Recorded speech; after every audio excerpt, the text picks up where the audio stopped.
Yo. So recently I've seen a few questions around about people learning Japanese using AI, so like ChatGPT. And at first I thought it was a pretty bad idea, but I was curious. It would be really cool if we could just use AI and learn Japanese. We don't have to pay anybody. We don't have to interact with anyone, which is a little silly when you think about learning languages. The point is to talk to people. But anyway, it's pretty big brain. So I set out on this journey with a question. Should you use ChatGPT to learn Japanese? Gonna be honest, I was pretty surprised with the results, so let's take a look. So I'll be asking it a bunch of questions, and then at the end, I'm gonna give you my whole thoughts on this. Timestamps down below. All right, let's start with asking it just a basic Japanese question, see what comes back. Explain the Japanese particle o. The Japanese particle o is used to mark the direct object of a sentence. It is written in hiragana as wo, but it's pronounced o in modern Japanese. Okay. Yeah, watashi wa ringo o tabemasu. All right, so we're starting off strong. We're already seeing cracks in it. I mean, just kind of a quick look, it seems to be fine enough of an explanation.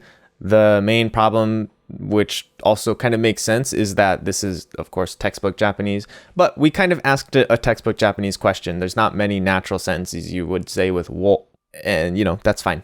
It's okay. I am kind of sad that it's not really telling you a way to naturally use it, which is generally just don't use it. Because in natural sentences, we like to drop this particle entirely. Like, we just don't say it. We just don't say it. Even at extremely high levels of Japanese, we still might not say it. You're probably not going to be speaking any Japanese where you're going to need to say it. Unless you're like clarifying something, someone's confused about something. Maybe you might add it in with a little bit of emphasis to just kind of, no, I mean this kind of deal. But other than that, not really. I am curious about this koen o sanpo suru, which I didn't really know you could say wo there. My first thought is koen de sanpo suru. And I looked it up. Looks like we can use both wo and de here, so just the nuances are slightly different. Looks like wo is like you go through the park on your walk, versus de is like you start and end your walk in the park. Speaking of de, let's try a question that got me a lot especially when I first starting. What's the difference of ni and de? All right, I mean, besides the obvious textbook examples and sentence weirdness that no one says, which is already kind of a big problem, this is generally fine. I don't really notice anything super egregious besides just the example sentences being a little wonky. Like, I'm surprised, but it's not because it's like really impressive. I'm just surprised because it's like working kind of, but textbook Japanese, it's not helping you, because when you go out into the wild, no one's going to really speak like this, and it's just going to be not fun to experience. All right, well, whatever. Let's see what it does with verbs. Let's give it a verb. Use taberu in a sentence. Okay, here's an example using taberu. Okay. 私は朝ごはんにトーストを食べます. Okay, yeah, that's... besides the fact that starting a sentence with 私は makes me cringe, grammatically correct sentence, which is really not to be complimented because you want a resource that teaches you real natural Japanese, not whatever this is. It's not teaching you how to speak naturally, which means you're just kind of losing out, because you could have a good resource that tells you how to actually speak instead of tells you this like grammar that no one's really using. By the way, pro tip for using pronouns for I, like watashi or boku or ore, just don't. It's like, you don't need to. Thinking you need to use these pronouns and starting off with watashi wa in your sentence, you don't need it. You just don't need it. If you're clarifying, maybe you'll need it like afterwards, and you'll just say watashi ga, or like boku ga, or whatever. But if you think you need it in the sentence, it's probably because you're translating from English. Like, if you say in English, I like cats. Okay, well, a textbook translation, they might say watashi wa neko ga suki, or honestly, they'll probably put a da at the end, which is also unnatural. So watashi wa neko ga suki da is probably what they're going to say. In normal Japanese, you'll just say neko suki, done. Cats, like, done. You don't need anything else. So just kind of stop. Just don't. In fact, it's actually really helpful. Make it a challenge throughout your, like, maybe pick a day or two, maybe once a week or something, where you're talking to someone, and make it a strict challenge to never use the word watashi, boku, or ore, or any of those other words. Just see how you can handle it. It might be pretty tough at first, but it's going to make your Japanese a lot more natural. Basically, the best way to break out of this, like unnatural language and like overusing context words that you don't need, took me years, by the way, is exposure to natural language, which we're not getting here. which is the problem. Anyway, let's make an oopsie and see what happens if we enter some wrong Japanese. So use 食べらない in a sentence. All right, we can see it corrects me, which is good, but it's kind of passive. So if I'm a beginner, I probably wouldn't realize it corrected me maybe. Like here's an example sentence using the negative form of the verb 食べる, which is 食べない. I typed in 食べらない, which is the ra, it shouldn't be there. So, okay, cool. Let's look at the example sentence. So 私は, again, 私は の野菜が嫌いで普通に食べられないことが多いです. It's not using the conjugation I gave it, and it's not using the conjugation it corrected me to, so that's cool. But again, just the sentence isn't good, textbooky, gross. So, wait a second. Does it know it's being unnatural? Let's see. What's the difference of textbook and spoken Japanese? Please give me some examples. Okay, here's some examples. The differences of textbook Japanese and spoken Japanese. Let's look at them one by one. Formality. Textbook Japanese tends to use more formal expressions and honorific language than spoken Japanese, which is keigo, okay? Or spoken Japanese. For example, in textbook Japanese, the phrase I ate sushi would be 私は寿司を食べました. While in spoken Japanese, it might be 寿司食べた without the formal subject and past tense markers. That's weird. Okay. So this one's kind of deceptively inaccurate because it's kind of implying that formal Japanese is textbook and casual Japanese is spoken, which is not true at all. It's like actually literally completely wrong. Yeah, textbook Japanese would be 私は寿司を食べました. But if you made that into a real sentence, people would say it would just be 寿司食べました. Or more likely like お寿司食べました. Because people like to add the o reasons. Just copy native speakers, that's fine. We wouldn't just like change the formality randomly. that's not correct. Because like textbook Japanese can be formal or casual. If we had a casual textbook sentence of this, it would be 私は寿司を食べた. So we have that wa and we have the o, and it's just gross. If we wanted to make it an actual sentence, we would say 寿司食べた, or more likely お寿司食べた, which is, anyway. Also, like without the formal subject and past tense markers, what the heck do they mean by past tense markers? 食べました and 食べた, those are both past tense conjugations. I don't know what that even means. It's just saying words. It's telling me words because it tells me words. All right, well, let's keep moving on. Number 2, sentence structure. Textbook Japanese uses more complex sentence structures than spoken Japanese. Okay. 私は仕事があります. I have a job. Versus in spoken Japanese, 仕事ある. I mean, it still has that problem where it's like, it's confusing formality with textbookness, which is just wrong. But I mean, yeah, I guess textbook Japanese would use like more complete sentences versus, not textbook Japanese would just use a normal sentence, which is 仕事ある, I guess. 仕事ある. I don't know. It's a weird example, I guess. I don't know. Maybe I'm just being overcritical right now. Who knows? But let's keep moving on to number 3. So vocabulary. Textbook Japanese may use more formal or technical vocabulary than spoken Japanese. For example, the word for car is jidosha, while in spoken Japanese, it's more common to use kuruma. I haven't read enough Japanese textbooks to really say for sure, but yeah, I guess I don't hear jidosha very often, so maybe it's right. I feel like there could have been a better example here, but let's just keep going. Contractions and slang. In spoken Japanese, it's common to use contractions and slang that aren't typically used in textbook Japanese. For example, 大丈夫, meaning all right, might be contracted to 大丈夫 or 大丈夫. Contracted to the same word. 大丈夫 might be contracted to 大丈夫. Okay, whatever, fine. Maybe they're referring to how it's only written in kana.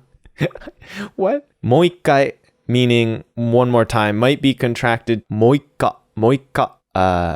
Gonna be honest, I don't know. I don't think that's true. You might say like もう一回, like you might drop the e in the middle, but I don't think you drop the e at the end. I've never heard that. I'm assuming it's wrong because the rest of the sentence has been wrong.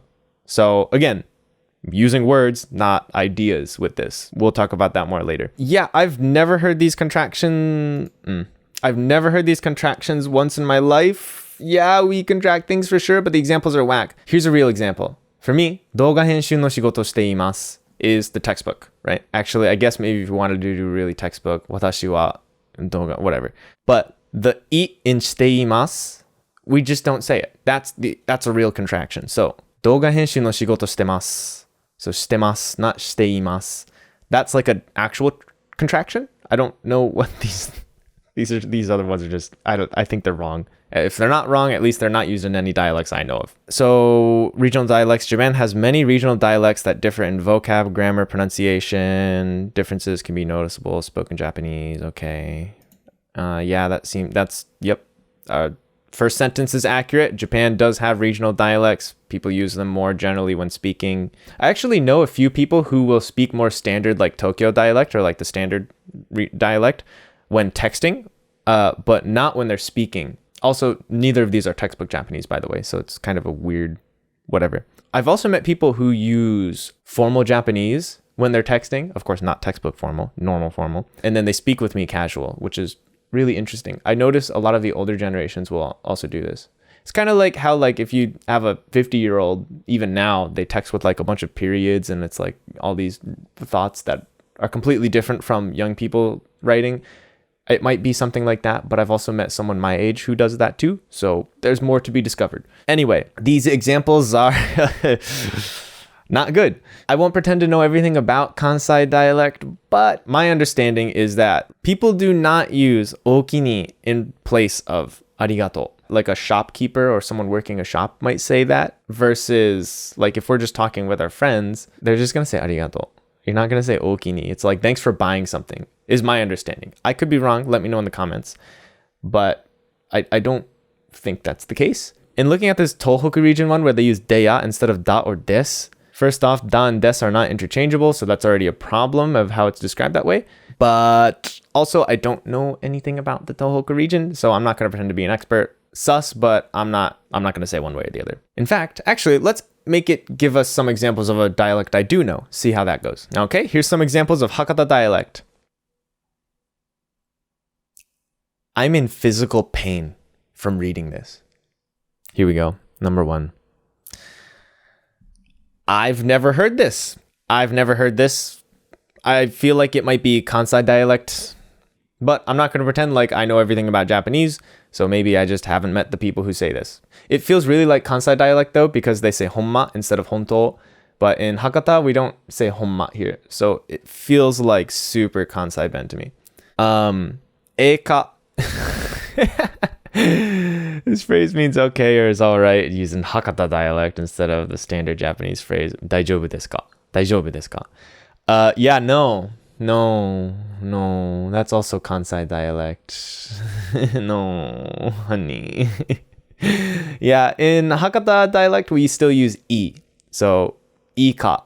But you don't say ka after i very often because it's like you're an anime character. So it's still kind of wrong. Also, i is not daijoubu. It doesn't mean the same thing. There's like different contexts you can use both of these in that aren't always exchangeable. There's a lot of places where it is definitely interchangeable, but there are definitely places where it's not. So you're kind of being lied to on two fronts here, which is fantastic for, something you're relying on to learn from. Number 3, meccha.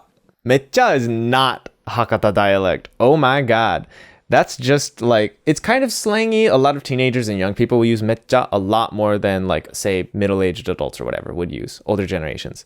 It's just a word that means very. Interesting enough, there actually is a word replacement we use in Hakata dialect, which is bari. So, for example, we could say, bariuma, kore bariuma, like we're eating some ramen. Kore bariuma. You could say, like, this is really delicious. And it, it just didn't say that here. Number 4, honaiken. That also sounds like Kansai ben, but I don't know. Like, I've never heard it. I don't know what dialect that is. 5, nanda korea.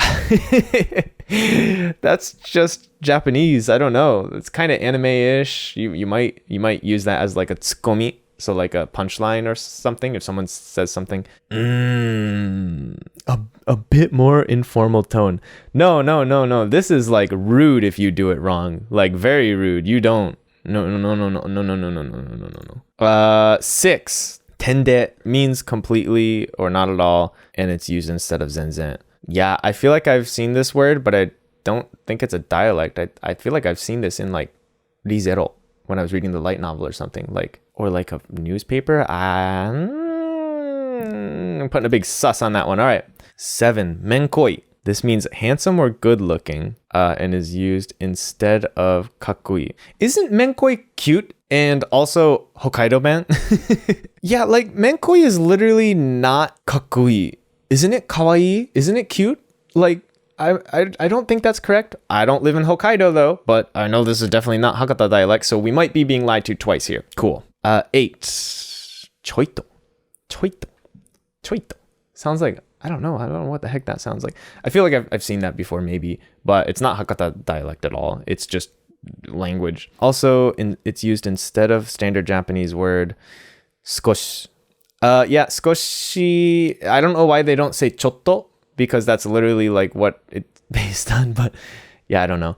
In Hakata, I've noticed people will say chokotto. That might also be Itoshima dialect. I'm not really sure. Or just something people say, but I haven't heard choito. I wouldn't say it's Hakata dialect. All right. Wow. Got through that. Okay. What a dumpster fire. What a dumpster fire. Oh my God. Please don't rely on this for learning. Like, just, my brain hurts. Like, honestly, my brain is in physical pain right now. All right. Let's give it something wrong and see what happens. All right, so correct, we need 使わないで, but let's just see what happens if we say 使えないで. Here's an example using 使えないで. All right, gives us an example and it confidently answers something that is wrong. Okay, does not correct us. パソコンはあまり使えないで、スマホでメールを送ってます。送っています. Yeah, like that's just not a correct sentence. Because the conjugation is wrong. Also, there's that textbook Japanese. There was that okutteimasu. Like in normal Japanese, you say okuttemasu. Okuttemasu. Yeah, like, yeah, just not good. Let's give it the correct one, see what happens. All right, use 使わないで in a sentence. このシャツは特別な日にしか着ないので、普段は洗わずに使わないでいます。使わないでいます。I don't know, that just sounds so weird. I can't tell in my brain right now if that's just like textbook or it's just whack. I think it's both. Usually textbook is always whack, so it is both, probably. But yeah, 洗わずに使わないでいます. I don't use this shirt. Like, okay, whatever. It's whack. It's whack. Just don't. Just stop. just stop. Let's ask it something else that's wrong. Use いない in a sentence. Sure, here's an example using いない. 彼女にはまだ告白したいないんだ. What? 告白したいないんだ. This isn't a sentence. This is not a real sentence. Okay, translation. I haven't confessed to her yet. Wouldn't that be more like まだ告白してない? That would just be まだ告白してない. I haven't confessed to her yet.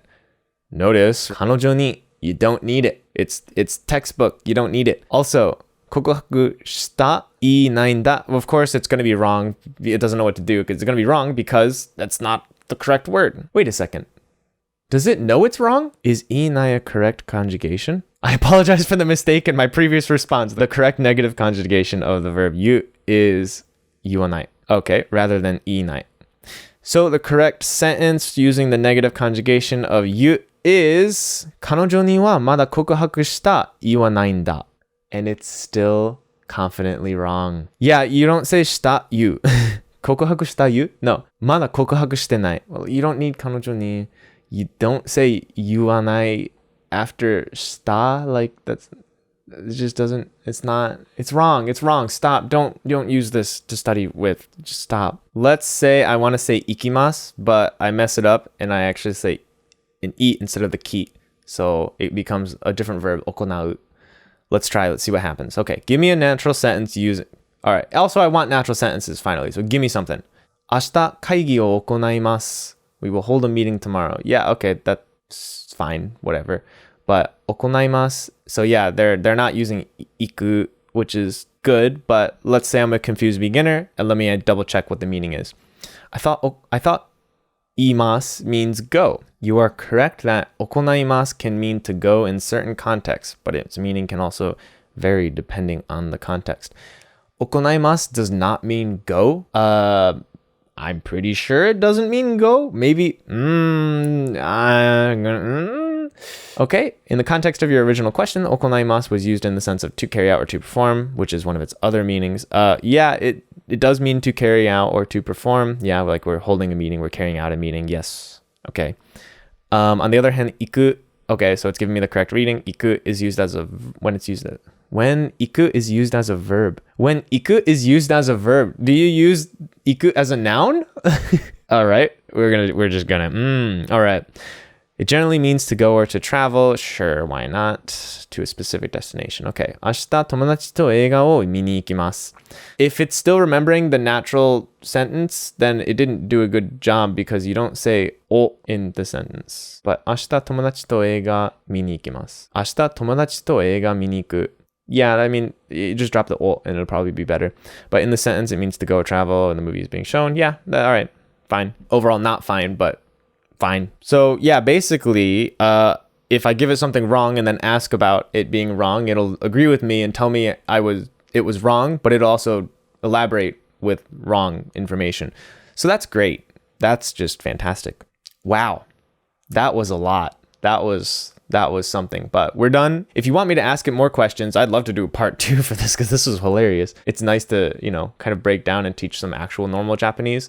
So if you want to see more of that, let me know what questions you want to hear in the Discord. So let's get into my final thoughts on ChatGPT. So honestly, it was really interesting. I've seen a lot of people saying it's like fantastic for learning languages. I didn't think it was a good idea when I started, but I did want to see what's up? Why do people think this? And now that I've tried it, I can confidently say they're not quite on the mark with this one. I think the most important thing to remember about AI is that it's AI, right? It doesn't process ideas, it processes sentences and words. So it's just kind of like reading a bunch of stuff on the internet and then seeing what words match with what other words in what sentences most of the time. So it's just kind of making stuff based on words. It's not making stuff based on ideas because it doesn't understand ideas. All it's checking for, right? Does this word go after this word usually in this context? Basically, there's just never a guarantee, especially in Japanese, if the sentence will be correct because you can give it wrong information and it'll give you a wrong sentence. You can give it correct information, it'll give you an unnatural sentence or maybe even a wrong sentence. I don't know. And especially as the questions get a little more obscure, it's going to get even, fishier, basically. Like the dialect question I asked. It had no idea what Hakata Ben was. There was nothing there. Like there's so many things it could have said. Also, if you want to see a Hakata Ben video, maybe let me know. Ask me in my Discord. I can maybe make one. But I think that's probably because there isn't enough information out there to let it comb through. So it's kind of giving you any dialect and it's kind of ignoring the word Hakata and it's just kind of going for the word dialect. So it's like, dialect. Oh, Hokkaido dialect. Ooh, let me give them menkoi. And it's, that's not Hakata dialect though. But ultimately, I think the biggest nail in the coffin is how it gives you information like it's correct. It is confidently wrong very often. And that's the biggest thing, right? So you think you're getting good information. It's presented like it's good information, but it's actually just flat out wrong. Like it's just wrong. It's just wrong. And if it's not wrong, it's not really helping you get better at Japanese because it's giving you textbook sentences, which are just not helpful for anyone learning Japanese, which is also why I just don't recommend textbooks. And of course, if you give it wrong information, it's going to give you wrong information back and it'll up the ante. It'll give you more wrong information too. And it's bound to happen because first off, we're learners, so we're bound to be wrong eventually. Also, we're humans, so we're bound to be wrong eventually. So you put two of those together, you're probably going to give it something wrong, and it's going to give you something wrong plus extra. So should we never use ChatGPT? No, I think it's probably helpful for certain applications. Like if you're an expert in your field and you know what you're talking about and you just need it for like some brainstorming stuff, it's probably pretty good. Maybe, I don't know. I have an engineering friend who tells me that he uses it just to brainstorm, like maybe some solutions or whatever, but he never trusts it. So, maybe there are some applications, but for language learning, I would generally be cautious. All right, one last question before we answer the question of the video of should you use ChatGPT to learn Japanese? So our question is, what do you do if you do want to learn Japanese? Well, my recommendation is go use Native Shark because it'll teach you real Japanese. It'll teach you textbook Japanese and it'll tell you when it's textbook Japanese, which is super important because when you don't know, you don't know. It has a free trial, which you don't need payment information to use. I've been using this and its previous version literally since I started learning Japanese over 7.5 years ago. And it's gotten to me where I am today and is still continuing to get me further. Codes and links to save you money, get a longer free trial, and support my channel, all in the description. But finally, the main question of the video. Should you use ChatGPT to learn Japanese? No.